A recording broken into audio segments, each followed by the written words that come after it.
In today's video, I'll answer your question, what could we learn from Jesus' feeding of the 5,000? Then afterward, as always, I'll share some helpful resources, so stick around until the end.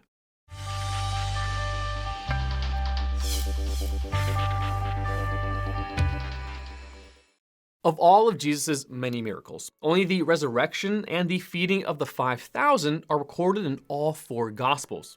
Obviously, the Gospel writers considered the feeding of 5,000 a significant miracle. When Christ fed the masses that day, he began with only 5 barley loaves and 2 fish, borrowed from a boy's lunch. John chapter 6, verse 9.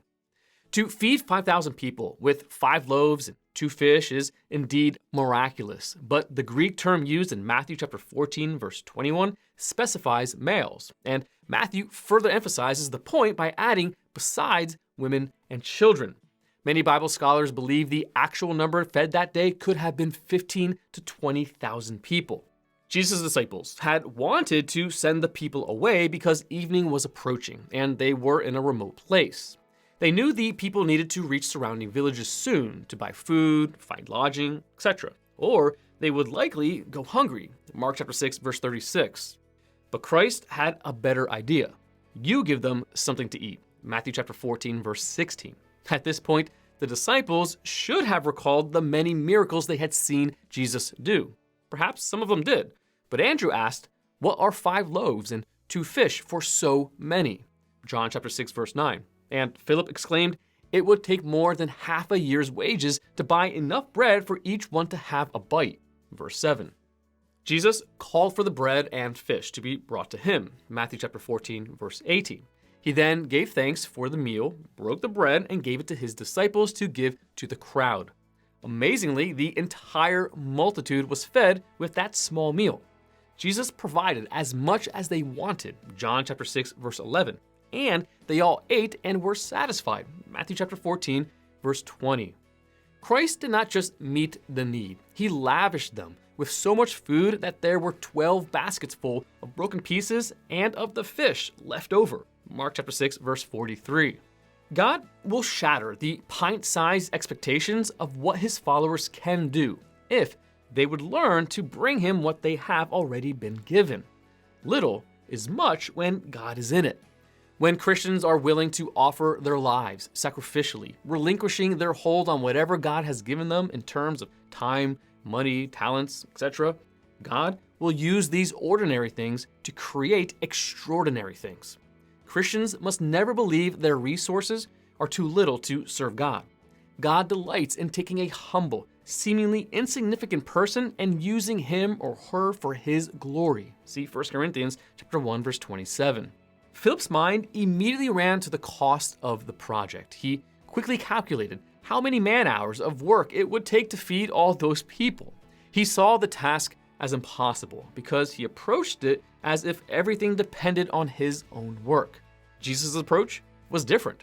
Jesus bypassed all human effort and did the impossible. It's not by might, nor by power, but by my Spirit, says the Lord Almighty. Zechariah chapter 4, verse 6.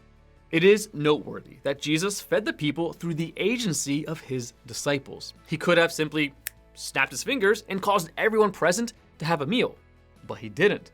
Instead, he gave to his disciples to distribute to the people. Mark chapter 6, verse 41. In this way, the disciples had to trust the Lord for everything they distributed. They could only give as they received. Philip, Andrew, and the rest were put in a position of total dependence upon the Lord for the supply.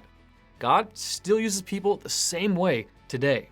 Christians should also be reminded that their problems are never too large for God to handle.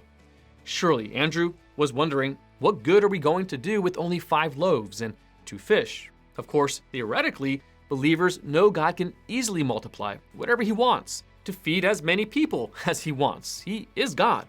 The problem comes when we are faced with a practical outworking of the theory. We tend to doubt that God will want to meet our need. There is a foreshadowing of Christ's miracle in the life of Elisha in 2 Kings. Elijah told his servant to feed the people gathered there, although there was not enough food for the 100 men. One of the men said, "How can I set this before 100 men?" 2 Kings chapter 4, verses 42 through 43. In the end, however, the men not only had enough to eat, but they ate and had some left. Verse 44. Isn't it just like God? He says he will do more than provide for his people. He will give in abundance.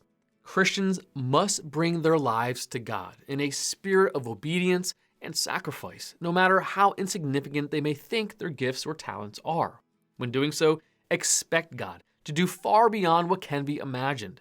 Also, Christians should trust that God not only wants to meet the needs of his children, but he wants to lavish his children with spiritual blessings, even to overflowing.